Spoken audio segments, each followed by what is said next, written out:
Bonjour. Le mot important aujourd'hui à retenir, c'est que les soignants qui refusent d'être injectés sont suspendus sans salaire depuis le 15 septembre.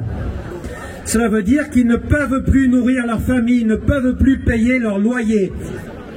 C'est une mesure absolument démesurée par rapport à l'objectif, puisqu'il existe des alternatives à cette vaccination qui n'est pas une vaccination, qui est une injection.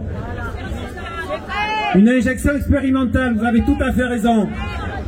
Alors, il a été démontré que les mesures politiques qui ont amené à cette loi du 5 août sont basées sur de fausses études qui avaient été menées par l'Institut Pasteur mais qui n'ont pas été publiées, donc qui n'ont pas été soumis au contrôle de la communauté scientifique et qui prétendaient que le vaccin protégeait 12 fois plus. Et c'est faux. C'est faux et tout le monde est en train de s'en rendre compte. Tout dans cette histoire est faux depuis le début. Le pangolin, c'était faux. Et maintenant, tout le monde s'en rend compte. Et à l'époque, on était un complotiste quand on parlait du pangolin. Et maintenant, le résultat, c'est qu'on manque de soignants partout. L'hôpital n'a pas assez de moyens. Il n'y a pas assez de moyens pour soigner les gens. Et en plus, on suspend les soignants. On les met dans des situations insupportables. On prétend qu'ils ne sont pas malades, mais il y a de quoi devenir fou quand on perd son salaire pour cette raison-là. Il y a de quoi faire une dépression. Privé de travail, c'est une privation d'un droit fondamental. Privé du moyen de gagner sa vie, c'est une privation d'un droit fondamental.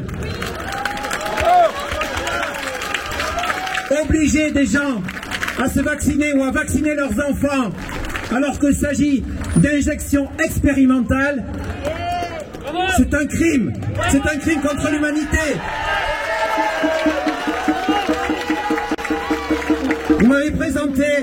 Vous m'avez présenté comme le vice-président de la Sécurité sociale, mais on m'a dit que je ne devais pas m'exprimer comme ça, alors maintenant je m'exprime en tant que Guilain Kabantou. Et je m'exprime au nom des soignants, et au nom des résistants, au nom des Français qui veulent rester libres.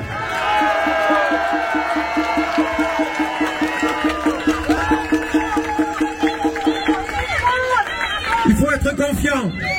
Le mensonge finira par être découvert. Petit à petit, ces injections vont faire leur effet délétère dans la population. Et je connais beaucoup de monde qui ont fait injecter leurs enfants et leurs enfants sont tombés malades. Ou eux-mêmes sont tombés malades et ils l'ont regretté. Il faut résister. Il faut dire aux gens de ne pas se vacciner. Ce n'est pas des vrais vaccins.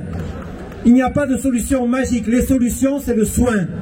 Quand quelqu'un est malade, on le soigne. Il faut donner des moyens à l'hôpital.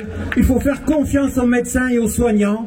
Il faut vacciner si c'est nécessaire, mais pas quand ce n'est pas nécessaire, parce qu'il y a des effets secondaires possibles, très très graves. Voilà ce que je voulais vous dire. Merci d'être là.